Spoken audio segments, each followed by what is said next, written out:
The early 80s is the year where HIV/AIDS was discovered. In Malaysia, the first HIV case was diagnosed in 1986. At that time, people are still unaware about the virus and are not fully exposed to the knowledge of HIV/AIDS. People's thoughts of what is HIV back then were still inaccurate and narrow. The case in US where the gay community were affected by HIV/AIDS has caused people to think that a person with HIV/AIDS are often people who do something wrong or immoral. Being stereotyped and helpless in those times has put many HIV-positive people in tough situations. It's believed people living with HIV/AIDS come from good and bad background history. How about now? Do the public still think that way? And how much knowledge do the public have about this virus? What do you know about HIV/AIDS? The sexual transmitted disease. Oh, that is STD, right? It's something to do with sleeping around with a lot of people.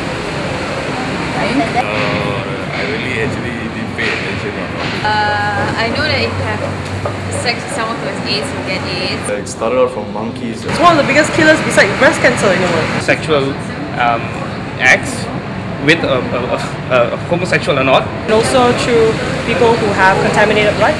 HIV/AIDS is described as an epidemic that has no cure. Ignorance is the biggest thing actually, ignorance. You'd be surprised, with your respect again, you find that even doctors are very ignorant of HIV/AIDS. We're not talking about doctors in government hospitals, even clinics outside, they're giving wrong information. Because we have our clients who are positive diagnosed from private clinics and all that. They are not being referred properly, they do not know what to do actually. Giving wrong information, literally some of them, Akak looks normal. She has become HIV positive since 1998. She made a mistake when she was young. Too exposed to the outside world and was fooled by love. She was still studying in university nursing but was expelled because of HIV. She was young and she felt terrible due to her actions. Today, Akak is living her life with faith and belief. She prays every day to God for letting her live until now. She plans to get married soon.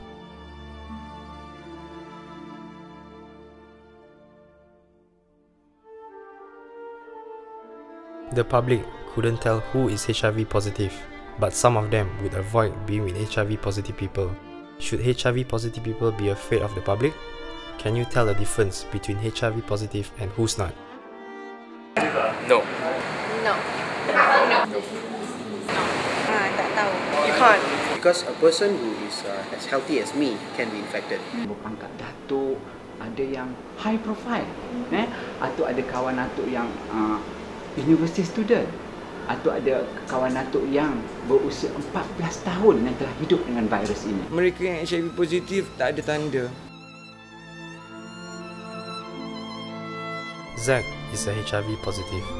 He is homeless but has become one of the volunteers for positive living at Pink Triangle Foundation to help HIV people to share about his knowledge about HIV. We asked him a few questions regarding HIV and about his life.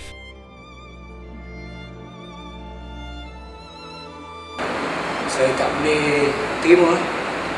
Saya rasa macam seolah-olah hidup saya dah habis. Tak ada apa, dah blackout, dah gelap.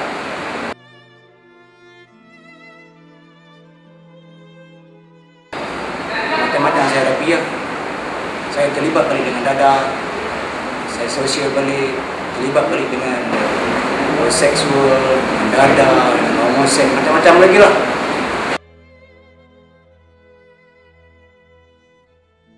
Sekarang ni yang tahu cuma adik saya. Dalam keluarga saya cuma adik saya yang tahu sikap saya. Yang lain belum tahu. Saya sendiri macam biasa. Saya boleh main bola, saya boleh main takraw, saya boleh suka macam orang lain macam biasa.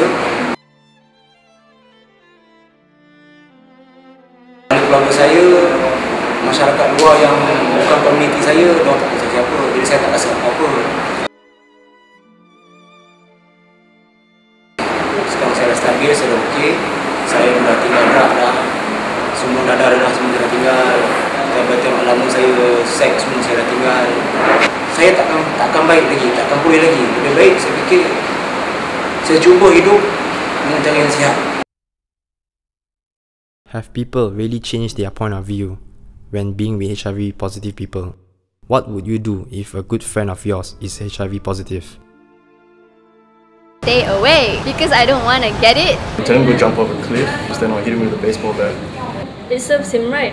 I would completely avoid that person. Remain a certain space with him. As you can to be a good friend to them, because it's gonna be tough for them. You shouldn't judge someone just because he has some disease which can't be contracted if I don't have sex with him or her. Just hang out lah, like normal. I would be supportive, I guess, but also a bit hesitant in the beginning. Yeah, maybe I'll go with them here and there, maybe to the rehab, or just if there's anything you need me to do for you. It's just about support. Honestly, yeah, just support morally, physically, whatever. Anything that if the person's a really good friend of mine, and I would do anything in my willpower to help the person. Just make sure he does not, feel bad, or he, try to make sure he enjoys whatever is left of his time. Golongan-golongan yang dikatakan tidak berisiko ini juga tetap berisiko jika mereka tidak mempunyai ilmu tentang HIV/AIDS. Kita tak boleh nak push people atau force people untuk okay, you got to learn this, but as a human, bila kita cakap daripada isu kemanusiaan itu sendiri, basic fundamental right as a human, so kita mesti harus sayang, menyayangi, memberitahu, dan juga that's life, you see. Who then can help this community? What have you done to help them? We live in this world together despite who we are, what we are, and where we are. We should put aside our ignorance to support them. Let's help them in a way we can. Stop pushing them to the wall because of stigma and discrimination. In Malaysia, you can count the number of people actually wanting to do HIV/AIDS work. Literally, that is the biggest problem because it's a not-me syndrome. People do not see it as their problem. Or if they are involved, if they have that problem because of the moral and religious values in it, people tend to shy away. When you talk about HIV/AIDS, it's very controversial.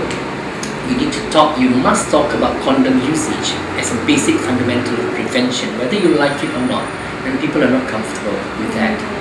And the sad part is that young people are getting infected without even knowing the bad facts of it. And I think adults and parents particularly have to be blamed for that. Kalau kita ada ignorance, bila masyarakat ada sikap tak ambil peduli ataupun tak mahu ambil tahu apa yang terjadi, di mana tahun lepas 2008 statistik menunjukkan kadar jangkitan baru HIV di kalangan wanita, dua komuniti iaitu suri rumah tangga dan juga sex worker adalah amat berbeza, di mana surprisingly that wanita adalah amat tinggi berbanding dengan sex worker. So this is where you need to be very informative about it. We must all begin in schools actually. For the younger generations, the parents that too shy to learn, too shy to know, you have to talk about sex. Bila kita melihat, kita harus melihat dengan mata beruang. Apabila kita berjalan, kita harus jaga langkah kita. Dan jangan sesekali kita melihat melalui mata terpurung. Kan apabila kita melihat melalui mata terpurung, kan kita akan fikir bahawa isu HIV bukan isu